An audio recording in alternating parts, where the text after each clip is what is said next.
આ મોટો હાલ કુંભનો મેળો જબરજસ્ત છે. ભારતની સનાતન ધર્મની સંસ્કૃતિ મુજબ પ્રયાગરાજની અંદર મોટો કુંભ મેળો ઉજવાય. 144 વર્ષે કે આવો મહાકુંભ આવ્યો છે. પણ એવું કાશીનો દરબાર હતો, ગંગા ત્રિવેણીનો સંગમ થતો હતો ને, એ એક મહારાજ ઉભેલા ના હોય છે, લશ્કરી ભરીને બધા આવા મેળામાં ગયા અને એ જઈને ઉભા રહ્યા કે મારું બધું વય અહીં કરવાનું શું કોઈ ખબર નથી. પાછી ગયા ખરી જોવા માટે, પણ કશું કરવાનું એ ખબર નહીં. એટલે એક જણો મોય સમજણ હતો કે ઉભા રહો ભાઈ, હમણાં કોઈ આવશે ને એ જોવો પછી આપણે કરીએ. એટલે એક મહારાજ આયા.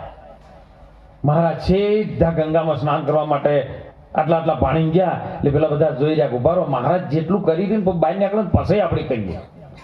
ક્યારે હમણાં પાણી જે મહારાજે ડૂબકી લગાવી અને બહાર આવ્યા ને બહાર એક જેટું ઉભું હતું. એટલે બાપુ બહાર આવતા પેલા જેટા ઉભો